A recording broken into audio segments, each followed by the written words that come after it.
दूसरी तरफ जाने वाले जनरल कमर जावेद बाजवा के दौर पर नजर डालें तो तल्ख हकीकत यह है कि जनरल बाजवा के 6 साल दौर में फौज और अवाम के दरमियान फासले बहुत बढ़ गए। साफियों पर मुकदमात, तशद्दुद, अरशद शरीफ शहीद का कत्ल, आजम स्वाति और शहबाज गिल से होने वाला सुलूक। Army chief general Qamar Javed Bajwa साहब जो हैं उन्होंने पॉलिसी को तब्दील किया और उन्होंने फैसला किया कि शरीफ खानदान को इस मुल्क पर मुसल्लत करना है। तो उन्होंने ऐसे लगा कि जैसे ये मुल्क जो है वो ठेके पर दे दिया शरीफ खानदान को और जरदारी खानदान को, और उनको कहा कि जितना लूट सकते हो लूट लो। सब्सक्राइब करें और बेल दबाएं ताकि कोई खबर रह न जाए।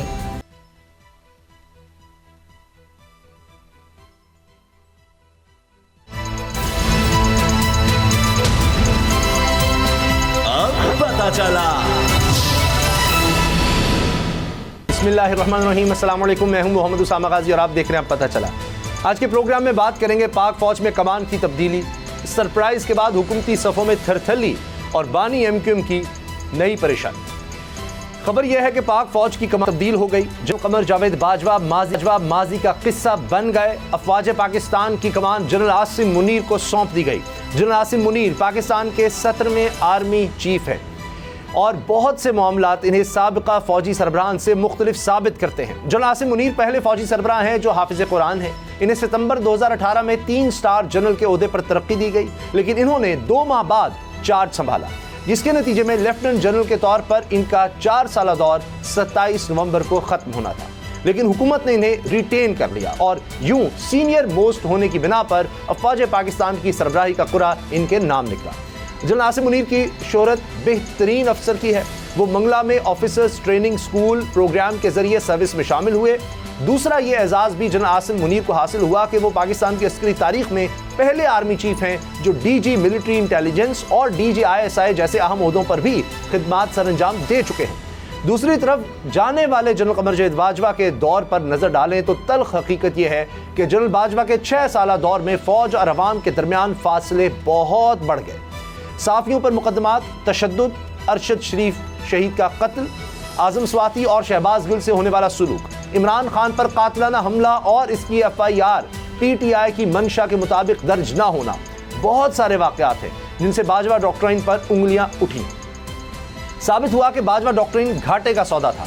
इस बात का एतराफ खुद सबकदोश होने वाले जनरल बाजवा ने साफियों से मुलाकात में भी किया।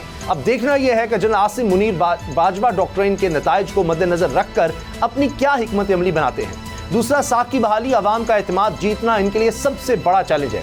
इदारे में जनरल आसिम मुनीर की शोहरत डिसिप्लिन के पाबंद और दूसरों से पाबंदी करवाने की है।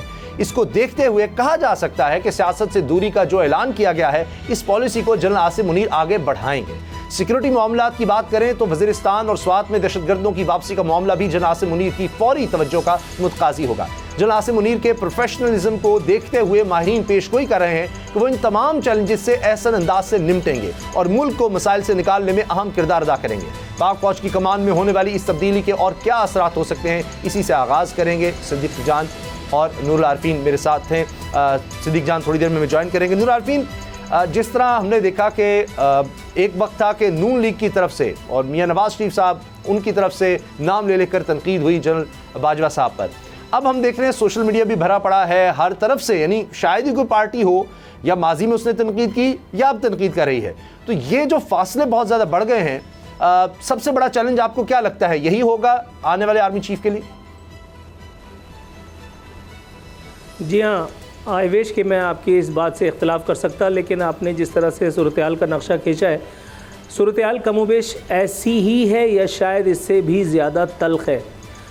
इसमें कोई दो राय नहीं कि जनरल बाजवा के दौर में ये सब जो बातें आपने गिनवाई रफ्ता रफ्ता करके, ये सब वाक़यात, ये सब अंदोनाक सानहात इसी तरह वक़ूफ़ पज़ीर हुए जिस तरह आपने गिनवाए।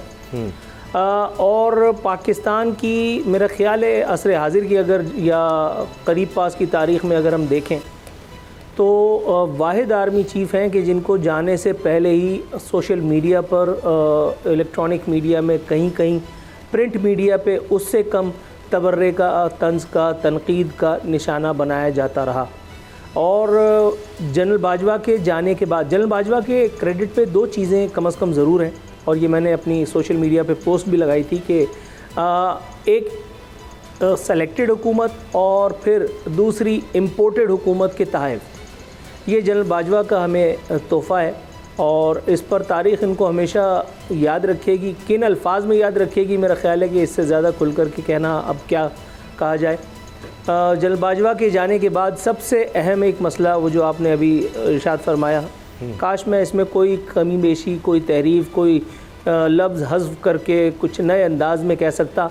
इस वक्त सबसे बड़ा मसला जो है वो वही है कि आर्मी के अपने ऊपर, आर्मी की अपनी वो जो पॉलिटिकल वो जो एक मामलात के हवाले से जनरल बाजवा का एक स्टांस अभी असर हाजिर में हमने देखा, हमने इसके हवाले से ख़बरें भी सुनी कि जी हम ए पॉलिटिकल हैं। उस एक हवाले से ख़ास तौर पे सोशल मीडिया का अगर आप जायज़ा लें, या अब तो खैर तज्ज़ियाकारों और तबसरा निगारों को भी ज़ुबान मिल गई है, अब वो उसके हवाले से भी सवालात उठाते दिखाई दे रहे हैं। तो जनरल बाजवा के जाने के बाद मामलात बहरहाल इतने आसान तो दिखाई नहीं दे रहे जितना शायद लोग समझ रहे होंगे। अच्छा, सदीक जान ने हमें ज्वाइन किया है शायद अभी फ़ोन पर, नहीं अच्छा भी नहीं है हमारे साथ। अच्छा चलें, नूर आरफीन, एक तरफ हम ये देख रहे हैं कि जिस तरह ये हुआ कि ख़ुद आर्मी चीफ़ ने जाने से पहले जो आखिरी ख़िताब किया उसमें उन्होंने कहा कि जी ये इम्पोर्टेड और फिर सिलेक्टेड ये सिलसिला ख़त्म होना चाहिए, जो मईशत है उसका बड़ा बुरा हाल है, ये सब बातें उन्होंने की। तो कहीं ऐसा तो नहीं हुआ कि पहले उनको जो सिलेक्टेड की वजह से कहा गया कि जी वो इमरान खान को लाए, वो प्रोजेक्ट बनाया, बाज और डॉक्टरिन वो सब था, और उसके बाद कहीं उन्होंने उसको ठीक करने के लिए उसके बाद जिस तरह से ये हुकूमत आई, इसको सपोर्ट और IMF से भी बातचीत के लिए अमेरिका तक राब्ता करना, वो सब हमें नज़र आया कि यानी जिसको उन्होंने कहा जी हमने सियासत में अब दाखिल ख़त्म कर दिया, लेकिन जिसको उन्होंने मजबूरी समझा होगा वो उस हद तक गए और उस वजह से फिर दोनों तरफ से ही वो यानी इस समझें कि कंट्रोवर्सी का शिकार हो गए। अच्छा मेरे भाई, मैं पिछले चैनल पे था तो वहाँ ये बात मैंने उस वक्त भी कही थी, उसके बाद आज तक कहता चला आ रहा हूँ और एक बार फिर दोबारा कह देता हूँ। आर्मी चीफ़ का ये काम नहीं है कि मईशत पे अपने कंसर्न्स का इजहार करे। Army chief has nothing do with मईशत। उसको ये देखना है कि आर्मी को जो उसका एक एलोकेटेड बजट है वो मिल रहा है, आर्मी के मामलात में कहीं कोई तातुल, कहीं कोई ताख़ीर, कहीं कोई मुदाखलत, कहीं कोई ऐसी चीज़ तो नहीं हो रही है। सरहदों के मामलात जो है आर्मी चीफ़ का ये काम होता है। आर्मी चीफ़, साबिक़ आर्मी चीफ़ अब कहना ज़्यादा मुनासिब होगा, साबिक़ आर्मी चीफ़ जनरल बाजवा को कौन से हकीम ने मशवरा दिया था, विद ऑल ड्यू रिस्पेक्ट, कि वो नवाज़ शरीफ के दौर में आसिफ गफ़ूर साहब को ये मैंडेट दें और आसिफ गफ़ूर साहब प्रेस कॉन्फ्रेंस करके और हमें अच्छी मुस्बत रिपोर्टिंग की हिदायत भी दें और हमें ये भी कहें कि जी मईशत जो है वो इस वक्त जो है वो बहुत ख़तरनाक दोराहे पर आकर के खड़ी हो गई है। ये काम उनके थे नहीं, ये काम उनके थे नहीं।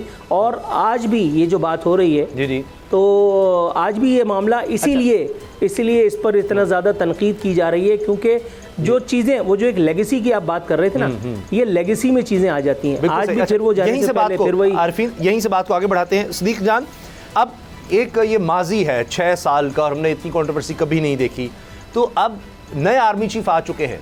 तो अगर हम देखें परवेज़ मुशर्रफ के बाद जिस तरह कियानी साहब आए, उन्होंने कुछ तब्दीलियाँ की उस तरह से, फिर अपनी एक सोच लेकर आए कि सिविल इदारों से बुलाया गया वापस जो भी अफसरान थे उनको।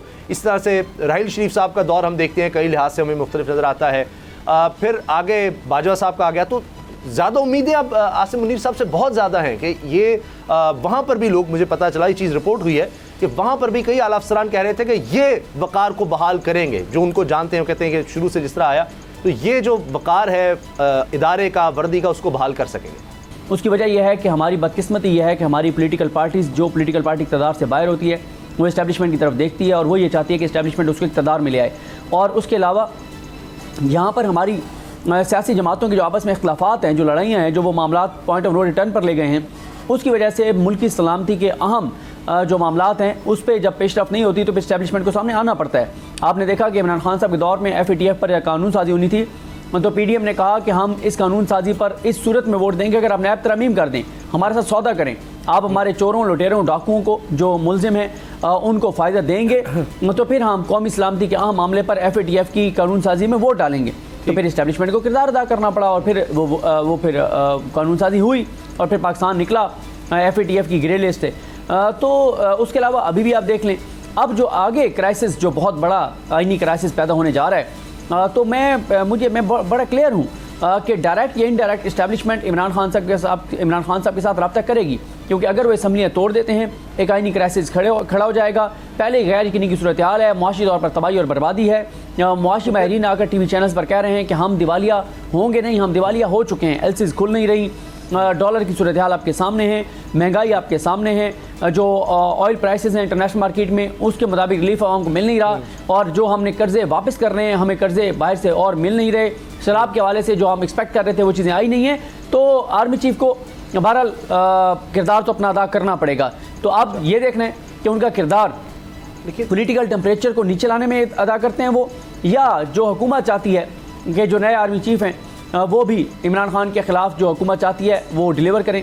मेरा नहीं ख्याल कि आसिम मुनीर साहब ये काम करेंगे।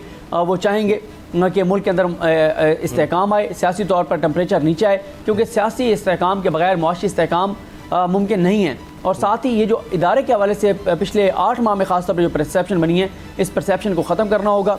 लोगों के जो इदारे के हवाले से सेंटिमेंट्स थे जो इंतहाई नेगेटिव हो चुके हैं उनको फिर पॉजिटिव करना होगा। और उसका तरीका यही है कि इस्टेब्लिशमेंट अपना जो है वो अपना किरदार किसी एक सियासी जमात को ऊपर लाने में या किसी को गिराने के लिए इस्तेमाल ना करे, किसी के खिलाफ बयानियाँ बनाने में इस्तेमाल ना करे, गैर आईनी इक़दाम ना करे, गैर कानूनी इक़दाम ना करे। मुल्क के लिए जहाँ वो पॉजिटिव किरदार अदा कर सकते हैं वो उनको करना चाहिए। अगर अब अदम इस्तेहकाम देखा जाता है तो फिर अगर वो बिल्कुल गैर सियासी रहते हैं तो फिर तो सियासतदान ही आपस में मामलात को आगे लेकर चलेंगे। और जो इस वक्त सदीक जान सूरत हाल नज़र आ रही है, एक तरफ नून लीग कह रही है हम आखिरी हद तक जाएंगे, अब वो आखिरी हद अभी तक समझ नहीं आ रही। अदम एतमाद के लिए वो लोगों को इकट्ठा कर रहे हैं, गवर्नर राज का कहा जा रहा है कि वो तो हो नहीं सकता, तो फिर अदम एतमाद किस तरह से होगा। इमरान खान साहब के बारे में पहले तो कहा गया कि वो ये करेंगे नहीं, और पहले तो ऑफ़र थी ना कि आप करें तो हम इलेक्शन करा देंगे, उसके बाद अब कहा जा रहा है कि करेंगे नहीं, अब नज़र आ रहा है करने लगे हैं। तो अब मुलाकातें हो रही हैं, बैठकें हो रही हैं, तो ये तो अब अगर वाकई ये पॉलिटिकल सारा कुछ रहा तो ये हालात तो बड़े मुश्किल हो जाएंगे। इमरान खान साहब तो लगता नहीं है कि पीछे हटेंगे, फिरोज़ इलाही साहब भी उनके साथ आ गए हैं, अब तो कुछ भी नहीं रह जाता। अगर उन्होंने ठान ली है और वो तहलील कर देंगे असम्बलियाँ, तो बज़ाहिर नहीं लग रहा कानूनी और आइनी तरीका है बिल्कुल उस तरह से जिस तरह इमरान खान साहब की हुकूमत को हटाया गया था। तो यही कहा गया था कि बिल्कुल आइनी तौर पर हमने हटाया है। अब आइन और कानून में तो इस चीज़ की बिल्कुल गुंजाइश है कि वो असम्बलियाँ जब चाहे तहलील कर दें। देखिए उसामा गाजी साहब, हम जल्दी जल्दी इनके उन ऑप्शंस पर बात कर लेते हैं जो ये कह रहे हैं। सबसे पहले ये कह रहे हैं कि हम तहरीक अदम एतमाद जमा करवा देंगे, मोस्ट वेलकम। तहरीक इंसाफ कह रही है कि आएँ जमा कराएं। तहरीक इंसाफ कह रही है कि आप देर किस बात की कर रहे हैं, कल की बजाय आज कराएं। अब होगा क्या, जब ये तहरीक अदम एतमाद जमा कराएंगे तो 3 दिन के अंदर अंदर वोटिंग हो जाएगी। 186 लोग इन्होंने पूरे करने हैं। अब उस पर ये क्या कर रहे हैं कि भाई चौधरी शुजात हुसैन के खत ले आएँ, चौधरी शुजात का खत ले भी आएँ तो उसका कोई किरदार नहीं है, क्योंकि सुप्रीम कोर्ट उसके ऊपर फैसला दे चुकी है कि पार्लिमानी पार्टी का फैसला होगा, पार्टी हेड का फैसला नहीं होगा। तो अगर काफ लीग के लोगों का ये फिर लेटर आएगा उसका कोई है नहीं, 186 वोट इनके पास है नहीं। अच्छा, अदम एतमाद वाला तो फारिग समझें। फिर ये कह रहे हैं कि जनाब गवर्नर जो है वो एतमाद का वोट लेने का कहेंगे परवेज़ इलाही साहब को। परवेज़ इलाही साहब कहते हैं कि असम्बली का जब इजलास चल रहा हो, सेशन चल रहा हो, वो कह नहीं सकते। अगर एक लम्हे के लिए वो कह भी दें और एतमाद का वोट ना ले सकें चौधरी परवेज़ इलाही, तो उसमें भी जो एतमाद का वोट नहीं देंगे उनको पार्टी पॉलिसी पे वो डीसीट हो जाएंगे। और उसके बाद जो है वो क्या नून लीग जो है उनके पास इतने बंदे होंगे कि फिर वो दूसरे राउंड में वो हुकूमत बना लें। फिर तीसरी बात यह है कि ये जो कह रहे हैं कि जनाब गवर्नर राज तमाम आइनी माहिरीन, कानूनी माहिरीन से आप पूछ लें, वो सब ये कह रहे हैं कि गवर्नर राज नहीं लग सकता। तो बात यह है इनके पास कोई और ऑप्शन है नहीं। पहले ये कहते थे कि जी आप असम्बलियाँ तोड़ें, अब तोड़ के दिखाएं। अब ये कहें कि हाँ, आप कहते हैं कि हम नहीं तोड़ने देंगे। पहले बड़ी बड़ी ये भड़के मारते थे, बड़े बड़े दावे करते थे, गरजते बरसते थे, अब ये छुपते फिर रहे हैं। कल मैं सुन रहा था शायद अब्बासी साहब को कोई उनके पास जवाब नहीं था, मलिक अहमद खान साहब के पास कोई जवाब नहीं था। आएँ बाएँ शाएँ, अज़मा बुखारी साहबा और जो अता तारड़ साहब हैं वो कहते हैं कि हम तमाम हरबे इस्तेमाल करेंगे। हालांकि जो हरबे लफ्ज़ है ये ज़्यादा बेहतर तो नूर आफरीन साहब बता सकते हैं, लेकिन हम तो इसको नेगेटिव उसमें यूज़ करते हैं कि जी हरबा इस्तेमाल करेंगे। तो वो कहते हैं तमाम हरबे इस्तेमाल करेंगे लेकिन पंजाब असम्बली नहीं टूटने देंगे। पहले आप खुद कह रहे थे तोड़ के देखो, फिर आप कह रहे हैं कि जनाब हम सुप्रीम कोर्ट जो है वो रिव्यू सुने 63A वाला, उसके ऊपर जो इनका ख्याल है कि रिव्यू हमारा एक्सेप्ट होगा, हमारे वो 25 लोटे जो हैं वो बहाल होंगे और हमजा शहबाज की हुकूमत बहाल हो जाएगी, वो जो पहली हुकूमत थी। तो पता नहीं है इनके कैसे ख्वाब हैं, पता नहीं इनके कैसे वो है। और फिर ये भी चाहते हैं कि जो नए आर्मी चीफ हैं वो इनकी हुकूमत को बरकरार रखने के लिए अपना किरदार अदा करें। तो मेरा नहीं ख्याल कि इनकी इस वक्त तक कोई भी चीज़ प्रैक्टिकली नज़र नहीं आती। सही है। अच्छा, आगे क्या होता है, पाकिस्तान में कुछ भी नामुमकिन नहीं है, ठीक है, लेकिन प्रैक्टिकल तो नहीं नजर आता। अच्छा नूर आरफीन, ये सब बयान जो सदीक जान ने कहा यकीनन मेरी भी नज़र से गुजरे, आपकी भी नज़र से गुजरे होंगे, इसका मतलब है अभी तक कन्फ्यूजन है कि अब इमरान खान साहब अगर असम्बलियाँ तहलील करते हैं तो उसके बाद किस तरह जाना है। शायद खान अब्बासी तो इलेक्शंस का कह रहे हैं, इलेक्शंस करवा देंगे, कहीं कह रहे हैं आखिरी हद तक जाएंगे, तो एक मुश्किल ज़रूर खड़ी कर दी इमरान खान साहब की इस सियासी चाल में। अच्छा, उससे ज़्यादा मुश्किल मेरे लिए, क्योंकि वक्त पहले मुझे बताइए कितना है, ताकि उसी हिसाब से या तो मैं पाकिस्तान जिंदाबाद का नारा लगाऊं या तो फिर जवाब दूं, और वह VIP हो गया। अच्छा, आपने अभी जिक्र फरमाया, अल्लाह ताला आपका इकबाल भी बुलंद करे, आपने कहा कि इमरान खान की हुकूमत को जिस तरह निकाला, आपने ये नहीं बताया इमरान खान की हुकूमत को जिस तरह लाए थे वो किस तरह लाए थे। तो भाई जो लाता है वो भेज भी देता है ना यार, इसमें नाराज़ होने की क्या बात है। मैंने अभी थोड़ी देर पहले कहा कि इम्पोर्टेड हुकूमत, ये भी तो लाए गए हैं ना, इस पर तो कोई इख्तलाफ नहीं है मेरा, आपका, सदीक जान का, हम तीनों का इजमा है इसमें। बस सिर्फ इख्तलाफ वो पिछली वाली हुकूमत के मामले में होता है, आज उसको भी दूर किए लेते हैं। भाई जो लाता है उसको भेजने का इस्तेहकाक होता है, वो दे दें आप उसको, ख़त्म हो गई बात। बाकी ये सियासतदानों के कांडेपन की कहानियाँ जो हैं ये तो बहुत पुरानी है। जब आपसे अपने गंदे कपड़े नहीं धुलते, आप उसको चौक चौराहों पे ला करके धोते हैं। जब आपसे दूध की बोतल छिन जाती है तो आपको आज़ादी और फलाना और ग़ुलामी और हम कोई फ़लाने, जब ये सब होता है तो फिर आप लाल गुलाबी बातें करते हैं। आपने अभी एक बड़ी खूबसूरत बात की, दिल बाग बाग हो गया। आपने कहा कि इमरान खान अब पीछे हटते दिखाई नहीं दे रहे। लॉन्ग मार्च में पीछे कौन हटा था? मौलाना फजलुर रहमान। आर्मी चीफ वाले मामले पे पीछे कौन हटा था? यूसुफ रज़ा गिलानी। अच्छा, और तीसरी बात, एक केस भी होने वाला था, वो केस भी अभी तक नहीं हुआ। केस की बातें तो बहुत हुई थी तोशा खाने के हवाले से, वो जिस एंकर ने उसको पब्लिसाइज़ किया था, जिस मीडिया ग्रुप की बातें हुई थी, मैं मरीख पे जाके केस करूँगा, मैं चांद पे जाके केस करूँगा, मैं सितारों पे जाकर के केस कर दूँगा। अब केस कहाँ है? फरा साहिबा ने बाबर अवान और वो अभी तक मौजूद है ना, फवाद चौधरी, तो अभी तक वो तो ज़रा सी बात करो तो धड़ से केस हो सकता है, इतना तो उनके पास है क़ुव्वत, तो वो अभी तक केस भी नहीं हो रहा। तो बहरहाल भाई, सियासतदानों में चाहे कोई भी हो, कोई मेरे मामे का लड़का नहीं है, लेकिन यू टर्न की गुंजाइश हमेशा मौजूद रहती है। बहुत माजरत के साथ ये जुमला मैं कहना नहीं चाह रहा था, ये जुमला मैं जिक्र निकालना ही नहीं चाह रहा था, लेकिन आज 2 दिन से सोशल मीडिया पे वो चल रहा है। फजलुर रहमान साहब ने जो खिताब फरमाया है, आपके ख्याल में ये बातें कोई पढ़ा लिखा जय्यद आलिम, या आलिम भी छोड़ो यार, कोई पढ़ा लिखा मुनासिब सियासतदान शाइस्तगी से जिसका दूर तक वास्ता हो, विद ऑल ड्यू रिस्पेक्ट, कोई कर सकता है? नहीं।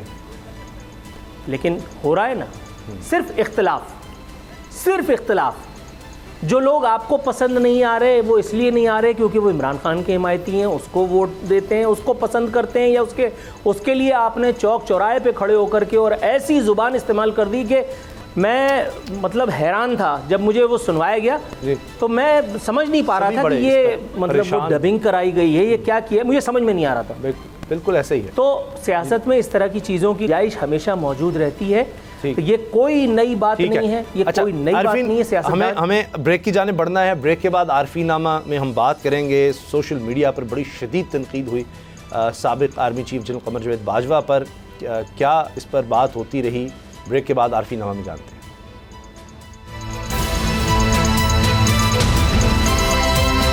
अब पता चला।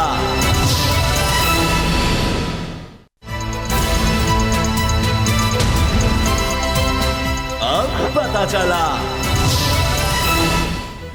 साबिक आर्मी चीफ जनरल रिटायर्ड कमर जवेद बाजवा के हवाले से अब भी इस वक्त बहुत ज़्यादा बात हो रही है, बहस जारी है, और ये बात भी हो रही है कि उनके दौर में अरशद शरीफ शहीद को कत्ल किया गया, उसका क्या होगा, उसकी इन्वेस्टिगेशन किस तरह से आगे बढ़ेगी। बहुत सी बातें हुई, बड़े इल्ज़ामात लगाए गए। इसी तरह इमरान खान साहब पर हमला, उसकी FIR का मामला भी है, रजीम चेंज का इमरान खान साहब ने इल्ज़ाम लगाया, और मीर जाफ़र मीर सादिक का कहा। अब कई हल्के यानी इमरान खान साहब के करीबी तहरीक इंसाफ के, वो ये सब का कसूरवार कमर जवेद बाजवा साबिक आर्मी चीफ को कहते हैं।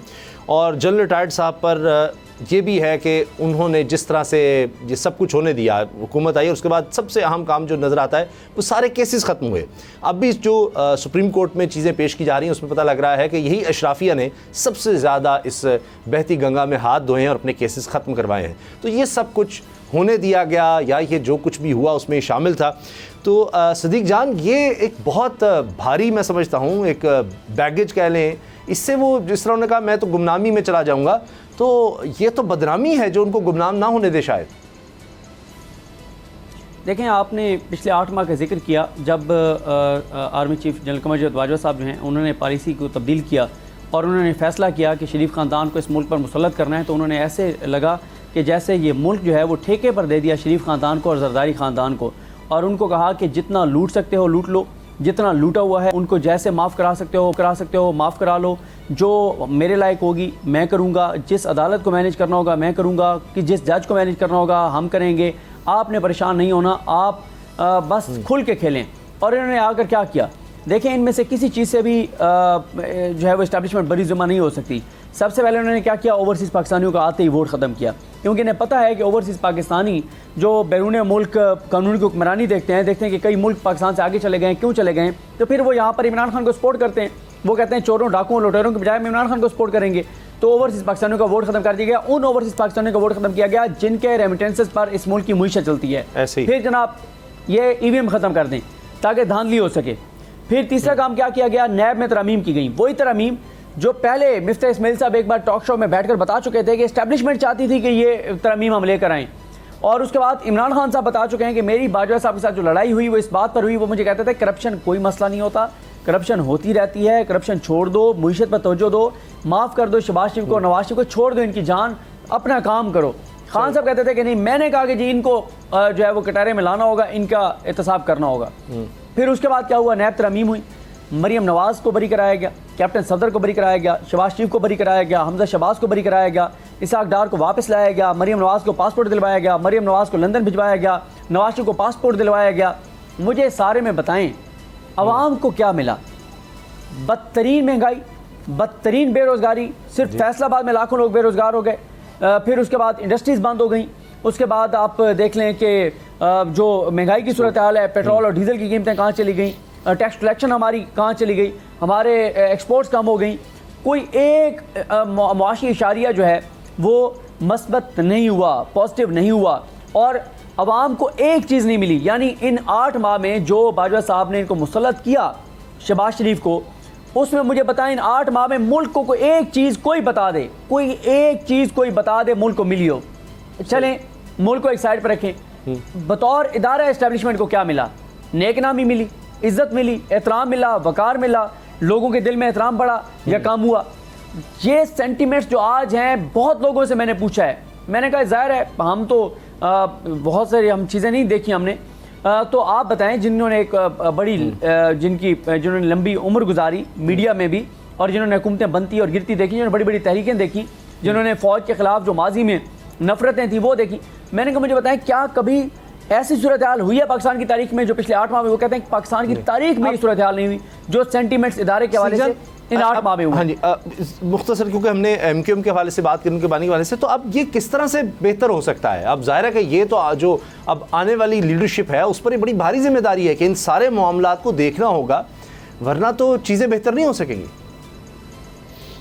इसका एक ही तरीका है कि आप वाकई न्यूट्रल हो जाएं, आप पीछे हट जाएं, शहबाज शरीफ को मुसल्लत रखने की ज़िद से पीछे हट जाएं, नवाज शरीफ को राज़ी रखने की ज़िद से पीछे हट जाएं, आप जो है वो लोगों को उठवाना, नंगा करवाना, करंट लगवाना, इन चीज़ों से पीछे हट जाएं, और आप सियासी लड़ाई को सियासी तौर पर लड़ने दें इन सबको, और फैसला हो जाएगा कौन जीतता है कौन हारता है। आप ना शहबाज शरीफ के आगे खड़े हों, ये रवैया गलत है कि आप शहबाज शरीफ के आगे आके बंदूकें लेके खड़े हो जाएं कि जिसने गुजरना हमारी लाश से गुजरेगा तो शहबाज शरीफ तक पहुंचेगा। ये रवैया ठीक नहीं है, ये रवैया, और ये नहीं होगा। ये मैं आपको वसूख से कह सकता हूँ कि नए आने वाले आर्मी चीफ ये काम नहीं करेंगे कि शहबाज शरीफ को उनकी जिद हो, नवाज शरीफ उनकी मजबूरी हो, क्योंकि ना ही उन्होंने इनके साथ मुलाकातें की हैं, ना मौलाना फजल रहमान के साथ वादे वईद किए हैं, ना मरियम नवाज के साथ स्काइप पे बातें की हैं, ना नवाज शरीफ के साथ वीडियो कॉल्स की हैं। तो मेरा नहीं ख्याल के नए आर्मी चीफ ये काम करेंगे और तो फिर तो मौजूदा हुकूमत के लिए मुश्किलात बढ़ जाएंगी। बिल्कुल उसी तरह जिस तरह हम आज देख रहे हैं बानी MQM की वक्त में आना था कि उनके अपने वफादार कह रहे हैं कि उनकी सारी जायदाद या बहुत उसमें से बहुत कुछ मेन जो जायदादें बरतानिया में मौजूद हैं वो सब पार्टी की हैं। तो ये तो बड़ा मुश्किल हो गया, उनका गुजारा कैसे होगा? उनको तो आदत है यहाँ से फंड्स जाते थे और वहाँ वो ऐशो इशरत की ज़िंदगी गुजार रहे थे। देखें ये प्रॉपर्टीज़ मुत्तहिदा MQM लंदन के पास रहें या MQM पाकिस्तान के पास रहें, महाजिर कारकुनों को, MQM के कारकुनान को कुछ भी नहीं मिलना। ये बात बड़ी क्लियर है। मफाद की जंग है, पैसा खाने की जंग है। वो कहते हैं हम खाते हम खाएं, वरना मुझे बताएं कि पिछले 8 माह में जब से MQM शहबाज शरीफ के साथ जाकर बैठी है, शहबाज शरीफ के इक़्तिदार का हिस्सा बनी है, जब से जाके बिलावल भुट्टो जरदारी के गोद में बैठे हैं, जब से सिंध में उनके साथ मिले हैं, मुझे बताएं सिंध वालों को, कराची वालों को, पाकिस्तान के अवाम को, इनके कारकुनान को, मजलूमों को, गरीबों को कोई एक चीज मिली हो इनकी वजह से। बल्कि ये तो सिंध में जो सैलाब ज़दगान के लिए जो इमदाद आई थी उसका भी पता चल रहा है वो बिक रही है, बाजार में बिक रही है। ये तो हाल हो गया। प्रोग्राम देखने का शुक्रिया, दुआ में याद रखिएगा। इजाज़त दीजिए, अल्लाह हाफ़िज़।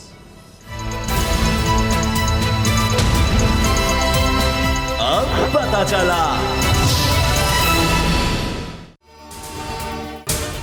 अगर आपको ये वीडियो पसंद आई तो सब्सक्राइब करें और बेल पर क्लिक करें।